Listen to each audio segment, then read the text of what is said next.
What's up, guys? A little coffee run this morning. Welcome back to the channel.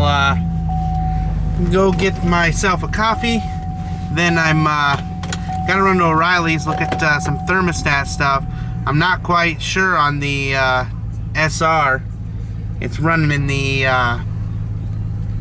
about 10 to 20 degrees warmer than it ever has. So I'm wondering if it's a thermostat, and if I do that, I think I'm gonna do the ISR 60 degrees Celsius thermostat. So let's head to O'Reilly's first, and we're gonna go get some coffee. Well, $73 later, we're gonna try a non-eBay gauge. I probably shouldn't be running something like eBay for something as important as the water temperature anyway. So what we did get, we got a odometer gauge. Pretty straightforward install. I actually have everything wired up for the eBay one now, so I can just kind of switch over. So let's go get some coffee. I'm dying.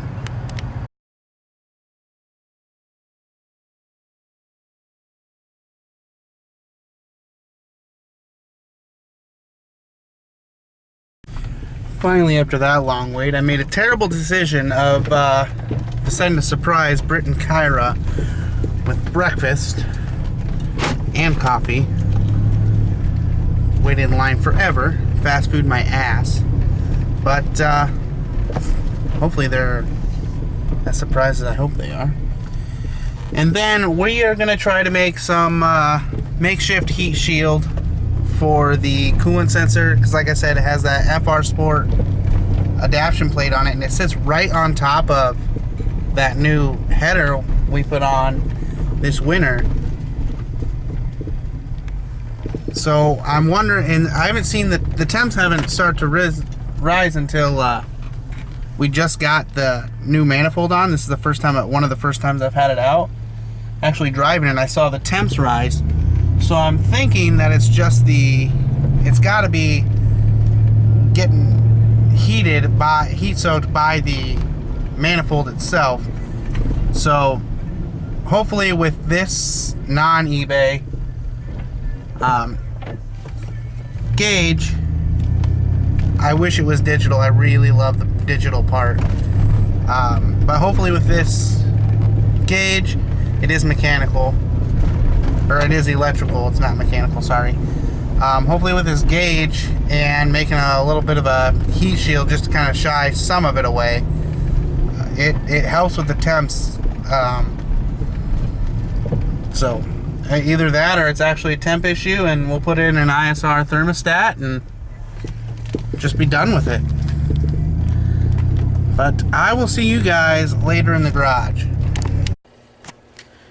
You ever get to your garage with a chill area, couch, chair, TV, sit down and think, I don't want to do any work today? But then realize if you don't get it done, it's going to cause issues later, and you're going to wish you had it done because you have no time, you procrastinated, and the event is tomorrow. I do that enough with the car trailer. I won't check that until the night before when I hook it up, and that'll probably need trailer lights rewired, so we're gonna wait for that time and not have to worry about the car. So let's go ahead and we're gonna start with the gauge, put that in, swap that over from the eBay one, and then put in make some sort of makeshift heat shield for the temperature gauge. I'll probably make it out of an old license plate, or find some scrap metal laying around here. Then we're going to actually jack up the rear end and check out the brakes and see if that squeaking is something that's going on with the brake pad because it's an aggressive track pad, or if maybe the low brake wear indicator is actually rubbing on the rotor. So first, let's check out that temperature gauge, and let's start on that.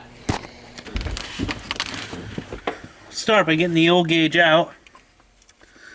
Another great purchase I think I had. This purple 3D printed gauge pod holder. I did get off eBay, and I love it.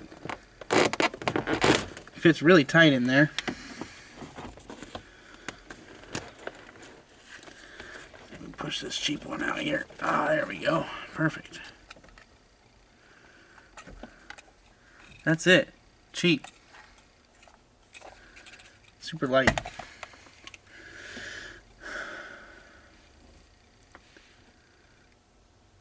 Put that back here. Someone can use that cheap gauge. I'm not.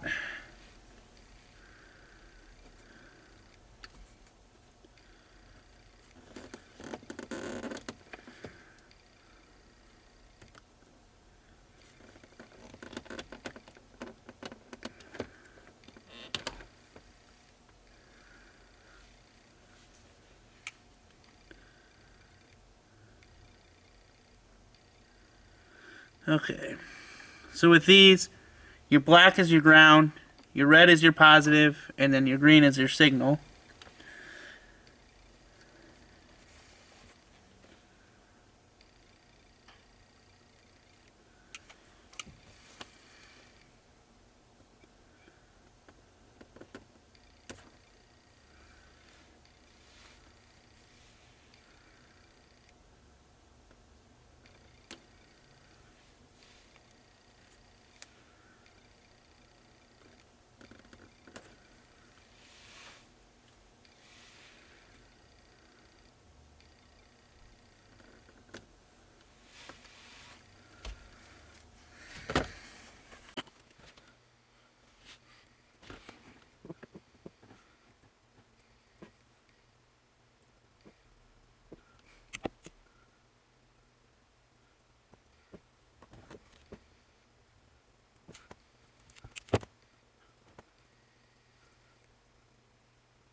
Alright, so I got the gauge in.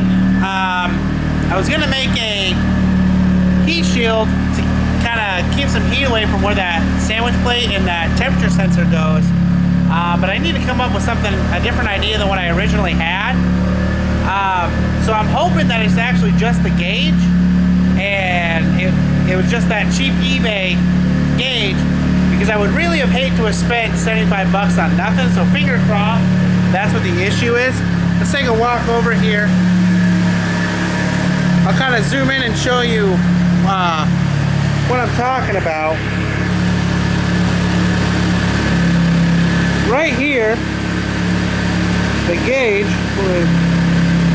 if you can see where that sandwich plate is, it sits right over top of that manifold. So my thought is the manifold is actually heating up that sandwich plate, and it's actually heating up that sensor more than what the actual gauge is supposed to be. Whoa! Hit that zoom button. And it's actually heating up that gauge more than it's supposed to be. So first we're gonna check the more expensive gauge, and I really hope that's it, because like I said, this is supposed to be a budget car, and I would hate to have spent 75 bucks for nothing. There you have it. 20 minutes of idle time right now. Plenty of revs. This is where we're sitting.